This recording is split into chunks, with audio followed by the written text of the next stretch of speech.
அருட்பெருஞ்சோதி அருட்பெருஞ்சோதி தனிப்பெரும் கருணை அருட்பெருஞ்சோதி. வாழ்க வையகம், வாழ்க வையகம், வாழ்க வளமுடன். அன்பான உறவுகள் அனைவருக்கும் வாழ்த்துக்கள் மற்றும் வணக்கம். சினம் கவலை இரண்டும் வாழ்வை சீரழிக்கும் நச்சு. கண்டிப்பாங்க. சினம் நம்மை எவ்வாறு பாதிக்கிறது என்று ஆராய்வோம். சினம் எழும்போது என்னென்ன மாறுதல்கள் உடலிலும் உள்ளத்திலும் உண்டாகின்றன என்பதையும் நாம் கவனிக்க வேண்டும். சினத்தால் உடலிலே உள்ள உயிர் சக்தி விரைவு கொள்கிறது. குருதி அழுத்தம் ஏற்பட்டு இரத்தம் வேகம் அதிகரிக்கின்றது. கண்கள் சிவக்கின்றன, நரம்புகள் படபடக்கின்றன. இதனால் நம் நரம்புகள் அனைத்தும் பலவீனம் அடைகின்றன. இவ்வாறு பலவிதமான குறிகளை நாம் பார்க்கின்றோம். இதன் விளைவாக உடலிலே பல தொடர் நோய்கள் உண்டாகின்றன. கண் நோய், நாக்குப்புண், வயிற்றுப்புண், மூலம், மலச்சிக்கல் போன்ற பலவாறான நோய்கள் உருவாக சினமானது காரணமாகிறது.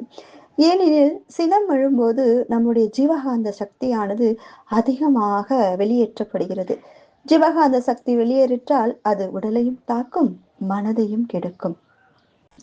சினம் என்பது என்ன என்பது எல்லோருக்கும் நன்றாகவே தெரியும்.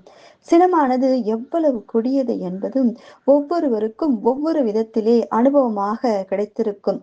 சினம் எழுந்தால் அது பிறர் உள்ளத்தையும் புண்படுத்துகிறது, தன்னையும் அதாவது தன் உடலையும் தன் மனதையும் கேடுற செய்கிறது. தன்னையும் கெடுத்து பிறரையும் கெடுத்து தற்காலத்திலும் துன்பம் உண்டாக்கி பின்னரும் துன்பத்தை நீக்க செய்யும் ஒரு உணர்ச்சி வயப்பட்ட பகை உணர்வு தான் இந்த சினம்னு சொல்லலாம். நெருங்கிய நண்பர்களிடத்திலே, சுற்றத்தார்களிடத்திலே நம்மோடு அன்பு கொண்டு நமது நலனுக்காகவே வாழ்ந்து கொண்டிருப்பவர்களிடத்திலே தான் அதிகமாக அடிக்கடி சினம் வருவதை நாம் பார்க்கிறோம். தீமை செய்தாருக்கும் நல்லதே செய்ய வேண்டும் என்ற பண்பாடு உடைய இந்த மனித சமுதாயத்தின் உயர்விலே நல்லது செய்பவர்களுக்கும் தீமை அளிக்கும் ஒரு எண்ண வேக உணர்ச்சி தான் இந்த சினம். இந்த சினம் என்பதை நாம் கட்டாயமாக தவிர்த்துதான் ஆக வேண்டும். ஒரு எண்ணத்தை ஒரு தடவை எண்ணிவிட்டோம் என்றால் நாம் நினைக்காமலேயே மீண்டும் மீண்டும் அதே எண்ணம் எழுந்து எழுந்து அடங்கும். இவ்வாறு பல தடவை எழும்போது அந்த எண்ணமானது ஒவ்வொரு தடவையும் வலுப்பட்டு செயலை செய்வதற்கு உடல் செல்களை தூண்டிவிட்டு கொண்டே இருக்கும். ஆகவே எண்ணத்திற்கும் அளவு வேண்டும். அதற்கு ஐயா அழகா ஒரு கவி சொல்லியிருக்கார் பாருங்க. சினம் கவலை எனும் இரண்டும் மனிதர் வாழ்வை சீரழிக்கும் நச்சு ஆகும் என்கிறார். கண்டிப்பா சினமும் ஒரு கவலையும் நம் மனிதருடைய வாழ்வை நச்சாக்கும் ஒரு நச்சாக்கும் அப்படின்னு சொல்றார். மன வலிவும் உடல் வலிவும் முயற்சி மற்றும் மதிநுட்பம் ஆராய்ச்சி குறைந்து போகும். நம்முள்ளே இருக்கும் மன வலிமை குறைந்து போகும் சொல்றாரு, உடல் வலிமையும் குறைந்து போகும் சொல்றாரு. தினம் சிறிது நேரம் இதற்கென ஒதுக்கி சிந்தித்து சீர்திருத்த இவ்விரண்டு இனமும் இனி என்னிடத்தில் எழாமல் காப்பேன் என்று பலமுறைக்கு ஒரு வெற்றி கிட்டும் என்கிறார். சினம் கவலை இது ரெண்டுமே நாம மனிதன் வாழ்வை நச்சாக்கும். எனவே நம்முடைய உடல் வலிமை மன வலிமை எல்லாமே கெடுத்துவிடும்.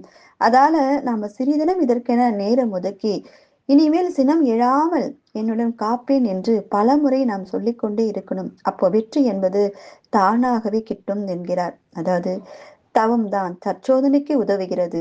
தற்சோதனையும் வாழ்க்கையின் விழிப்பு நிலையில் தவறில்லாமல் செயலாற்றி வாழ உதவுகிறது. சினம் கவலை முதலியவற்றை விலக்கி வாழ்க்கையை நாம் வளமாக்குகிறது. எனவே சினம் கவலை இரண்டுமே நாம் விலகணும்னா தினமும் தற்சோதனை செய்து விழிப்பு நிலையோடு இருந்து இனி இந்த எண்ணம் என்னிடத்தில் எழாமல் காப்பேன் என்று நாம் பலமுறை கூறும்போது வெற்றி தானாகவே கிட்டும் என்று நம் வேதாத்ரி மகரிஷியும் சொல்றார். சிந்தனை செய்யுங்கள்மா. வாழ்க வளமுடன்.